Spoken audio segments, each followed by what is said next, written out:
This podcast is brought to you by the Washington State Department of Health. When we think about the COVID-19 vaccine hesitancy in the Black community, let's remember, it didn't happen by chance. It's justified in history. But the will to change the narrative is strong today, and our people are lending their voices to the conversation. We're sharing our stories and the reasons that made us choose the vaccine so we can lead the way for others to make a well-informed choice too. To hear our stories, visit hereforuswa.org.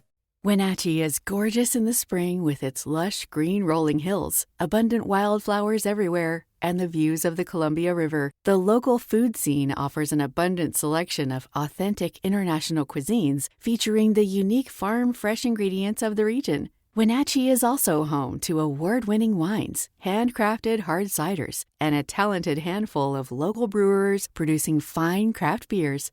Visit Wenatchee, the heart of Washington State.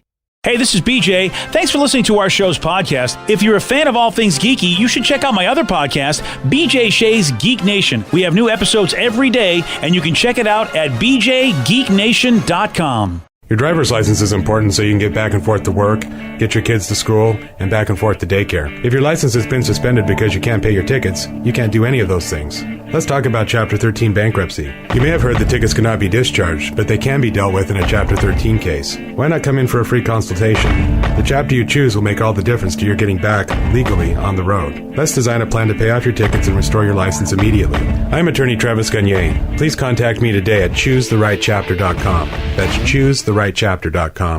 99.9 KISW, The Rock of Seattle.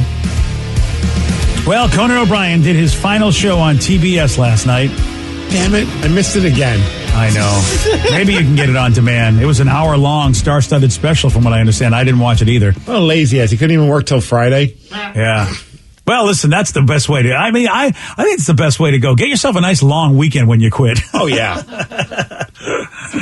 Oh, man. So, Will Ferrell was a guest. He appeared on Zoom from Boston, and he started ribbing Conan on how Will is always on Conan's final late-night shows. Thank you, Will. You've always been such an amazing friend to my show. Yes, about that. I was there for your final late-night show and your last Tonight Show episode, and now this one. Yeah, that's true. It's kind of become a tradition. I'll tell you what it is. It's exhausting. Could I just pre-tape a few goodbyes and you can just use them whenever your next several shows flame out? Congratulations on an outstanding run on your HBO Max show. People would say 6 episodes isn't a lot, but you packed enough entertainment in them for 8 episodes. That's great. Conan, it's me, Will. And I just wanted to say we all deeply miss your late-night talk show on Al Jazeera Network. I like that he called him Conan. At one point. Conan! Oh, that is so funny. It's true. I mean, he's had how many farewell shows, Conan, over the years? I mean, he really has, like, this is the 3rd farewell show he's had. And there'll be another one because he's doing another show. It's not like he's retiring just so that he doesn't do television anymore. He's doing the HBO Max show. Yeah, and I wonder if he's actually going to have a farewell show for that or not. You know what I mean? And it better be with Will Ferrell or just use that clip. Yeah, you're right. Of course, during this final episode, TBS sends an HR rep to do an exit interview with Conan before his final show, and the HR rep ends up being Homer Simpson. It says here you're on your 3rd late-night show. That is correct. Are you proud of the work you did on this show? The 3rd one, I mean. Yes, Homer, I am. Everyone seems to have their favorite moments. Hey, what was yours? Oh, you know what? Come to think of it, I do remember one. There was a time you had this actor on, and he was promoting a movie, and you asked him if there was any wacky stuff that happened on the set. So he told this mildly interesting anecdote. Okay, well, Homer... And Andy Richter fell asleep halfway through. Okay, Homer, you just described pretty much all the shows I've ever done. Good thing I only saw one then. And that's where Conan got his start on The Simpsons, right? So that's, he was a writer. That's cool. He wrote the famous monorail episode. Monorail. I don't know. I don't remember that episode. You don't remember that one? I just sang the thing. I never seen it. Yeah. Oh, my goodness. Sorry. I don't remember the last time I watched a Simpsons episode. Yeah. And it's been so long that I don't even remember even back in the day when Conan wasn't anyone. He was just a writer in the background. Dude, I have to tell you something when it comes to that, because I've been binge watching some shows that I know I watched at least once, and it was like 20 years ago since I've seen it. It's the same with The Simpsons. I'm not sure I would remember even the episodes I saw. Man. Let alone all the ones I haven't seen. The only Simpsons episode I think I can remember is when like Lisa was like playing the saxophone. Oh, that's like every episode because she's doing it at the beginning. Good job, Homer. I sound like Homer. Yeah. But it's like kind of like a sad episode, and like she's like someone plays a saxophone with her. I don't know. It was like the first time they introduced the saxophone. Yeah, it was like, it was like literally like with Bleeding Gums Murphy and all of that. Jeez, yes. Oh, God, why you even remember the names, Rev? You are really a Simpsophobe. Well, or Simpsophile. Yeah, there you go. I'm not afraid of The Simpsons there. That's right. Oh, you're not a Simpsophobe? You're a Simpsophile. Yes. I still have never watched one episode of The Simpsons. You people, oh my goodness. Never one. But I wasn't allowed to watch it when I was a kid. Yeah, that's why I did. I would have never known if the Conan was even associated with the show. Yeah. Now, Rev, you're a little older than Danny, because Danny was, they were little kids when The Simpsons were out. And I remember that was a big problem with my wife and I, whether or not Joey should be allowed to watch them. Oh, yeah. And it was the same with my family as well. I wasn't supposed to watch it because I think Bart said sucks. And that was a big problem. We got in trouble for wearing it. We had our school put a ban on the shirts because I had a Homer Simpson shirt that said "Eat my shorts." Or Bart. Yeah, probably aArt one because that was his catchphrase. Yeah, that guy. Oh my God. This is all a very touching tribute to Conan O'Brien's show. We are the worst. I mean, I had a Bart Simpson doll. I never watched it as a kid, but I loved Bart, and that just shows how powerful the Simpsons were. That even how a little bad kid are we? love. That I just tried to reset to give Conan his due, and we're like, no, we'd rather talk about The Simpsons. We're good. Yeah. We already No, did. there's more stuff. I got more stuff to play for poor Conan's last show. Well, I like the self-love bear that he had on his show. Yeah. Conan, that was pretty cool. All right, well, at least we're back to Conan anyway. Yeah. Unless Vicky wants to talk about Friends. You want to talk about Friends, Vicky? I mean, what the hell? I mean, we're talking about everything. I don't think Conan was on Friends. All right. Well, this, of course, was Conan's last show last night, and here's how he signed off. My advice to anyone watching right now, and it's not easy to do. It is not easy to do. It's not easy to do, but try and do what you love with people you love. And if you can manage that, it's the definition of heaven on earth. I swear to God, it really is. So good night. Thank you very much. Oh, that's kind of a cool sign off. Yeah. Man, do what you love with people you love. Maybe that's what I've been doing wrong this whole time. Wow. Yeah. Wow. Yeah, I'm not sure what part of that you got wrong. I know what part of it I got wrong. Yeah. It's funny with Conan though, because I'm always waiting for the punchline. You could tell he was even holding back tears on that. Yeah. But for some reason, I was waiting for him to have some kind of funny quip, some self-deprecating joke. Yeah. Yeah. No, that's why he gets you. Yep. That's a cool piece of advice, though, for sure. Yeah. It's not easy to do. I mean, it's always a struggle because not every job out there is a job you'll love. But surely it would be great if in your life you can do things that you love with people you love. You maybe not be able to get it in every moment of the day, but whether it be at your job or whether it be a hobby or hanging with your family, it's surely great advice, on a world. Because some people feel like failures if the job they're doing isn't what you would call a job they love. But, it's a job that they can deal with to do other stuff in life that they love. Well, yeah, because the job shouldn't be the only thing that defines you. I was a little nervous at first when he was giving the advice. I was like, is he giving me advice on how to handle being on a late night talk show? Like, how's that helping me? Yeah, it's not going to help you much at all. Nope.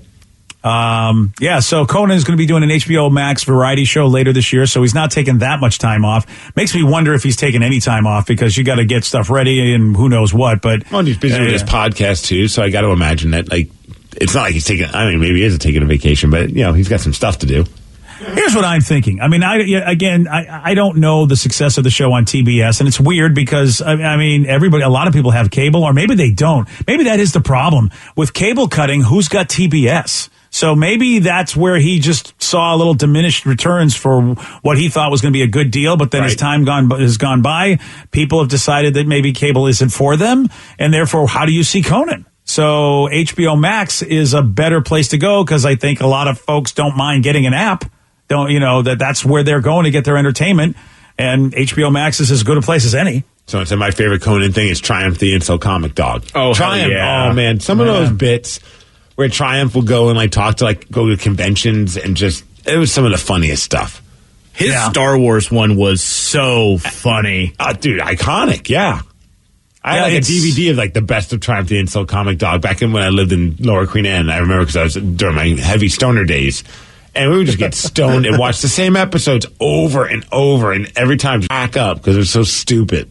I don't know if he made an appearance in this last week of shows, but I can't tell. I don't know the last time I saw Triumph. Well, I think Triumph was like kind of back in his late night, like on yeah. I mean, we're talking what a TBS thing. Are we talking 20 years ago at least? Probably for Triumph. Yeah. Wow, that makes me feel old. Poor dog's probably not with us anymore. Yeah, you're right. I mean, the rubber probably got a little, the latex probably just should have replaced him with like Victory, the complimentary dog or something. Oh, yeah, well, you know what? That makes sense. For today's sentiment, I think that's what we need. Victory, the complimentary dog. Right. You don't need a dog getting canceled now, BJ. No, yes. You know what? I feel like if you go back and watch some of those bits, Steve. Oh my gosh. Oh yeah, I mean, it's scary to say what we used to like for entertainment, 20 years ago, and wonder like maybe we can't say we used to like that for entertainment anymore. It's just nuts how the world has changed when it comes to comedy. I'll forever love an insulting cigar smoking dog. Yeah. All right. Well, there you go. Put it out there. Yeah, I mean, he was really, when you think about, like, I think of the old school Don Rickles is what Triumph reminded me of, but he was a modern version, and of course he was a dog. But, anybody that can go out there and for the sake of comedy and just be completely mean to people and rude to people, like it's a roast of the crowd as opposed to, like, a roast of a celebrity. I just feel like, man, that's some funny stuff, but I don't know who's doing that modern day, who's just like going out to to regular people and wrecking them like that. Outside of Triumph, I don't know who's doing that now. So I said back when I was in junior high in the late 80s, a kid was sent home for wearing that Bart Simpson Eat My Shorts t-shirt. The teacher told the entire class that his shirt referenced a certain sexual act. Everyone looked puzzled, so I had to open my mouth and say, what they're saying is basically it says blank by blank. And so 2 kids got sent home that day. Whoa. You know what? I never realized that's what that meant. I always thought that, like, shorts were disgusting because they were your underwear, so eat those. Like, Yeah, that's like, what I thought towards. Yeah, I never thought it was like a joke of being like, hey, perform a certain act on me. Yeah, I feel like that people make up their own stuff, and that's their own dirty minds thinking. I don't think anybody really thought it was a sexual act. It was more like eat S more than anything else. Yeah. Eat shorts, as it were. I don't know. I'd love to talk to the Simpsons creators and find out if, in fact, that was what it was. But yeah, I don't know if they're going to be like, yeah, we had a child cartoon character's catchphrase, which was basically asking for someone to do that. I don't think they're going to ever. I don't think that was. Now, if it was Family Guy, it definitely meant that. But I would have said that for sure. All right, I have a question. Why was there an exorcism happening at a Home Depot? Why not? Yeah. I'm going to tell you why at 8:17 on The Rock. BJ and Migs, mornings on The Rock, 99.9 KISW. This podcast is brought to you by the Washington State Department of Health. As we continue to listen, learn, and grow, we are amplifying Black voices and perspectives in an effort to start a new COVID-19 vaccine conversation. We're sharing stories intended to help us navigate this unprecedented time together and to co-create solutions in support of the Black community. Hear these stories at weconsiderwa.org. The world needed a safer trampoline. Dr. Keith Alexander, inventor of the Spring-Free Trampoline, wanted to bring the joy of trampolining to his daughter. His wife said they were too dangerous, so he invented his own. Spring-Free Trampoline is the world's safest trampoline, with no springs or hard edges. Now, parents can have peace of mind that their kids are outside jumping safely. To learn more, visit springfreetrampoline.com. $20 million, $19 million, $6 million. These are all awards recovered for clients of Phillips Law Firm. To win big, you have to fight big. And Phillips Law has been fighting the too big to fail insurance industry for decades. Not every case will have a multi-million-dollar outcome, but Phillips Law will fight just as hard to recover the outcome you deserve. If you or a loved one has been injured in a car accident or on the job, call or click today at 1-800-JUSTICE or visit justiceforyou.com. 99.9 KISW, The Rock of Seattle. Pennsylvania police responded to an exorcism at Home Depot earlier this week. Apparently, they were having this exorcism in the lumber aisle for the dead trees, according to authorities. Oh, I thought they were trying to bring down the prices of lumber and having an exorcism about that. Yeah, you aren't kidding there. It's just, they're insane. Actually, they're going down now. Nice. So we did it, everybody. Sweet, man. I've been really trying to get those lumber. Dude, it's so insane. Like my buddy Tim that does work around our development, he was just telling me how like there's just lumber thieves. They come in the middle of the night and they just, I'm like, when he first told me that, I had no idea what was going on. I'm like, why? Like, is wood that expensive? He goes, yeah, dude, it's ridiculous how much. And then my buddy Matt was telling me how he was going to make a backyard deck for his house. And he's just like, I'm going to wait till next year because it would have been triple the price. Yeah, we have to wait for it to make a gate because the price was way more than what we've spent on almost everything else for our house. Yeah, I was really fortunate when I built my fence. Right before all this happened. Damn. And it was, oh, man. Yeah, it's insane. Prices are basically like $300 or so per 1,000 board feet, and then it went as high as 1,600. So it quadrupled. That wood was going to the moon. To the moon. Yeah, so you say they're coming down, Vicky? I mean, where are they? Are they anywhere near that 300, or are they closer to the 1,000? I think they're just saying that lumber has hit about it dropped to like 1,100. So it's gone down a couple $100 so far. Oh, that's still expensive. It's gone down to 900 right now, but they're saying it's dropping really, really quickly, and it's going to continue to drop according to. Yeah, that's what you do, man. Supply and demand. So if you can hold out, eventually they're going to have more lumber, and then that's where their price is going to go down. So give me that wood. 900. Yeah, well, that's expensive wood. That is expensive wood. Yeah. So the Home Depot having an exorcism about dead trees, and here's a local news report talking about this exorcism at the Home Depot. Here's a headline you don't often see. An alleged exorcism at a local home improvement store. Now, the exorcism in this case was allegedly for trees, and it took place in Dixon City at the Commerce Boulevard Home Depot. Dixon City police responded to a call of what they called bad behavior that was occurring in the lumber aisle. The police escorted the people out of the store without incident. No charges have been filed at this time. So Dixon City has a problem with wood. Yeah, they do. All right. Good to know. So this wasn't Home Depot employees. These were two people just randos. The randos that went in and... Oh, I know. Oh, so they were. I mean, it's like PETA for trees. You think that's what it was? Like, dude, these trees have lives, man. We got to bring them back to life. Oh, they did. Right. One texter brought up a good point, though. It could have been worse. They could have been exercising some demons in the toilet aisle. That's what I was kind of thinking there. Yep. I've heard stories of that where kids have used like the toilets at like the Home Depots or the Lowe's because they're they see a toilet and they walk over and like, well, I could go number one. That's fantastic. Or people making internet videos. Yeah. Yeah, that too. Pranks on the internet. It's not fantastic if you work there, BJ. No. Well, I agree with that. I mean, listen. I mean, it's always fantastic if you're not the employee that has to deal with it. Yeah, you're right. That's a man. All right. Well, I mean, I've heard it all. Exercising the dead trees. I don't even know what the hell is going on, but okay.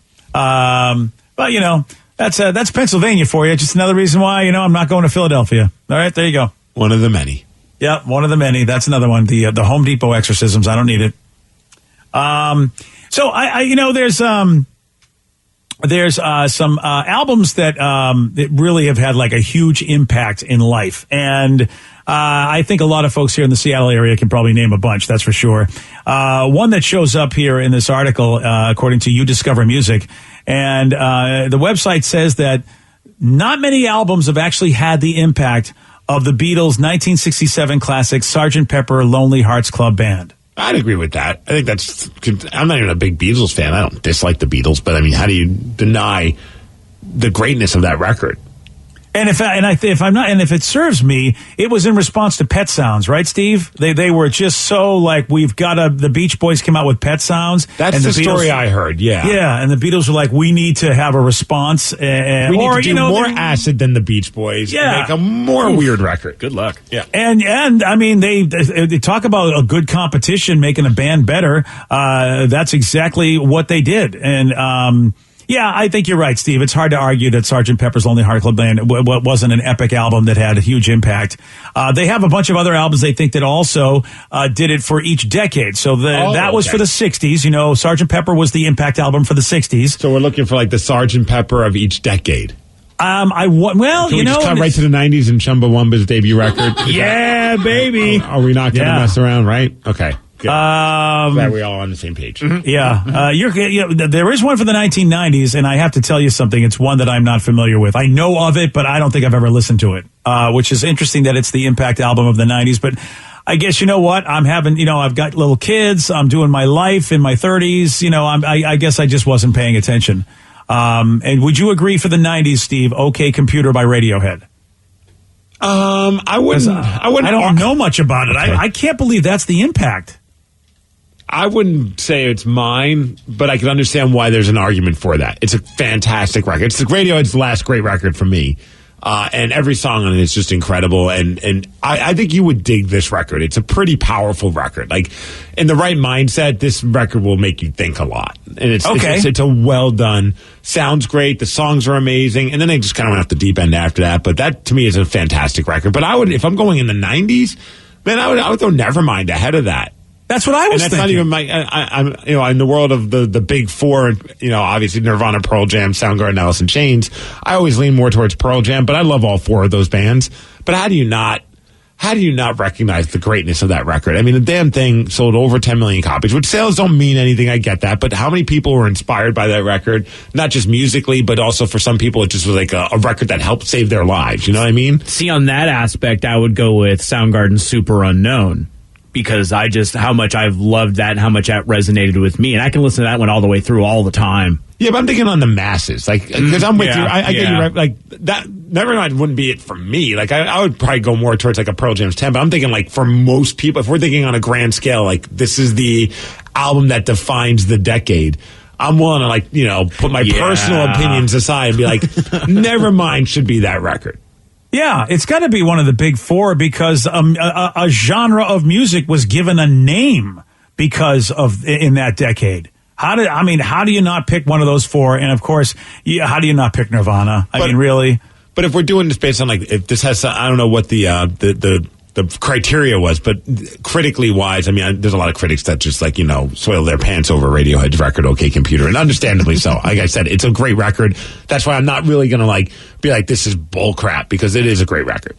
Yeah, what they say at You Discover Music, it says this is the album, whatever album they're talking about, that revolutionized music, whether through production, style, or cultural impact, and acted as a catalyst to greater cultural change. Now, it's possible you're thinking about beyond America. No doubt about it, the big four had a huge impact on America. But if we're going to go outside of America, maybe that's where, Radiohead, gets a bit more of a nod. Because it's, culture just isn't our country, obviously. And in all fairness, all this would be different if the record was released not in 1999. But it's hard to say an album that came out in 1999 defines the 90s. But of course, Limp Bizkit's Significant Other would be, if it was 2000, I'd be like, this represents the 2000s. Chocolate starfish and a hot dog flavored water, though, should be the record for the 2000s. Right, Danny? Yeah. For the 2000s, how about this? And again, I'm not a fan of this artist at all. I understand he's fantastic at what he does, but his personality just irritates me.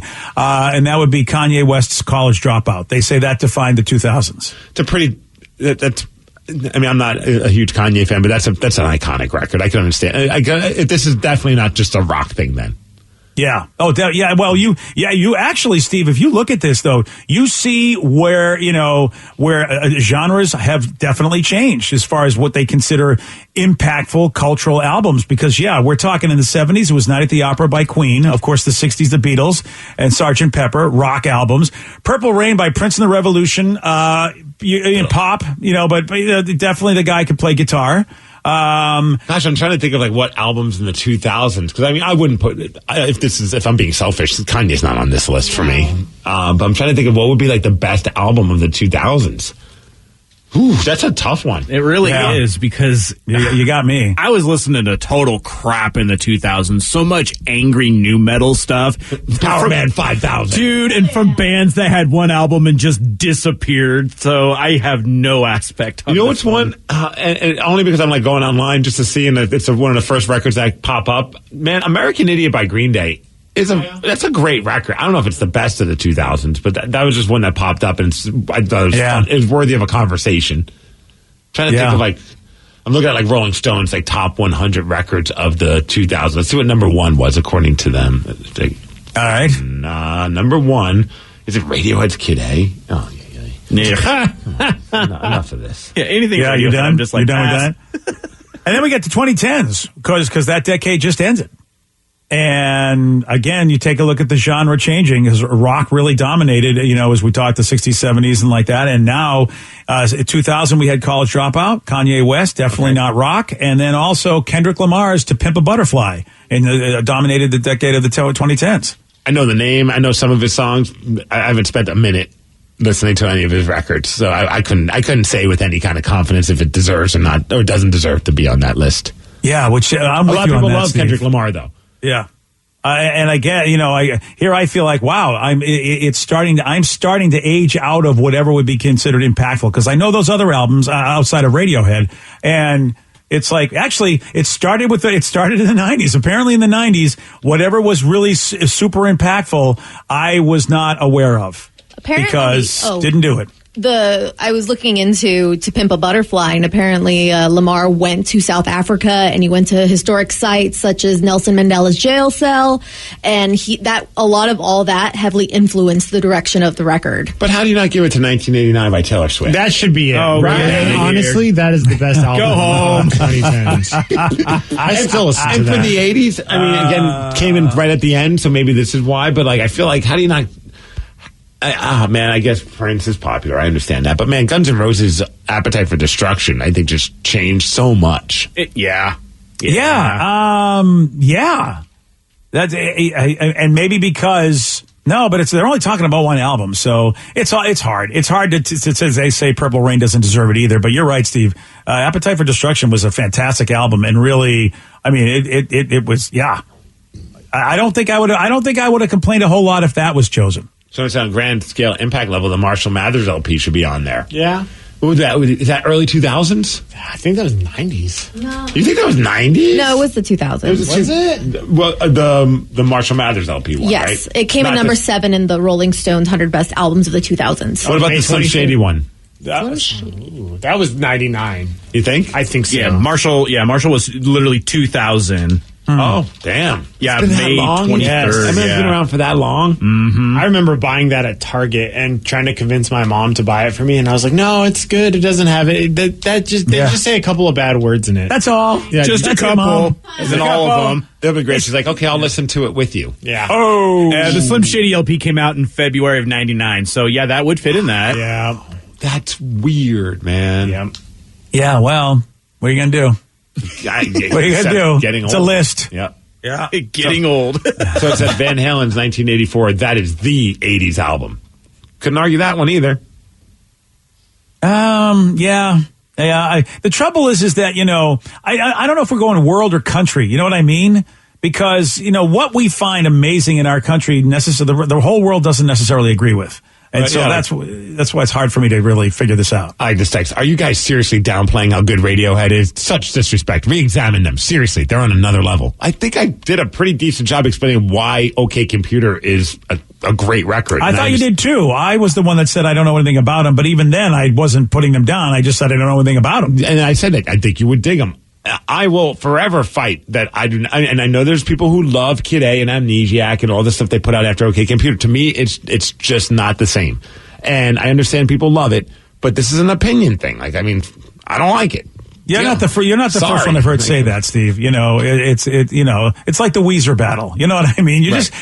Some people just are going to get butthurt, and You could actually be saying something nice, but in their brains, they're just so used to hearing bad stuff about their band. That's what they keep hearing. Right. You said the first 3 records by Radiohead are like some of the greatest records you ever listened to, but you don't like anything after that, so therefore you hate the band. I don't hate exactly. the band. I just don't like. Exactly. I just don't like when they got all weird. Oh no, you hate the band. Yeah, newsflash: Steve Miggs hates Radiohead. I heard you heard it here first, everybody. Yeah, I mean, if I want to listen to those later records, I'll just open up my phone and hit buttons. Bleep, and then bloop, there you go. You got Radiohead's record. Bleep, bloop, bloop. Wow. Okay, now you're really hating on. All right. Well, listen, if you get credit for hating, you might as well say some hating things. I'm kidding. All right, fair enough. No, Reb's right. Last I heard, you hate Radiohead.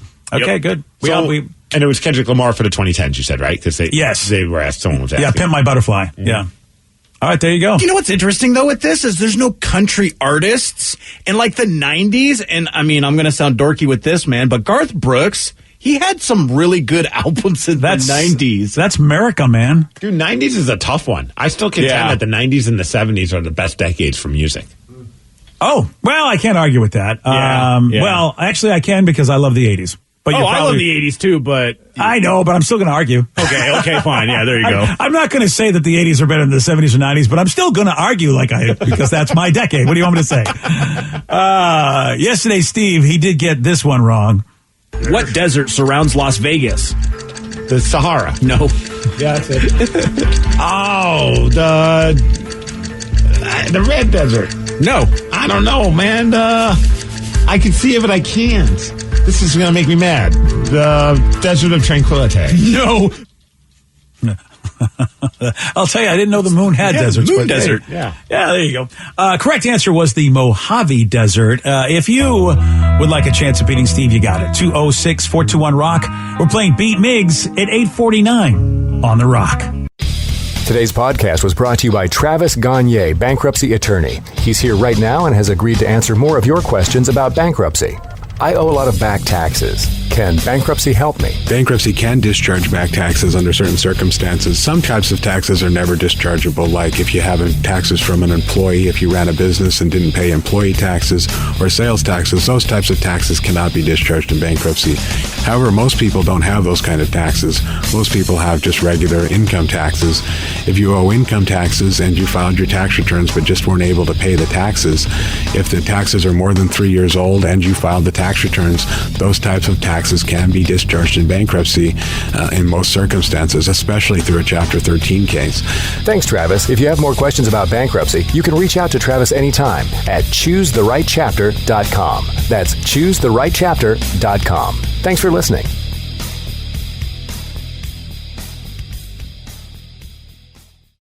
This podcast is brought to you by the Washington State Department of Health. As we continue to listen, learn, and grow, we are amplifying Black voices and perspectives in an effort to start a new COVID-19 vaccine conversation. We're sharing stories intended to help us navigate this unprecedented time together and to co-create solutions in support of the Black community. Hear these stories at weconsiderwa.org. Wenatchee is gorgeous in the spring with its lush green rolling hills, abundant wildflowers everywhere, and the views of the Columbia River. The local food scene offers an abundant selection of authentic international cuisines featuring the unique farm-fresh ingredients of the region. Wenatchee is also home to award-winning wines, handcrafted hard ciders, and a talented handful of local brewers producing fine craft beers. Visit Wenatchee, the heart of Washington State.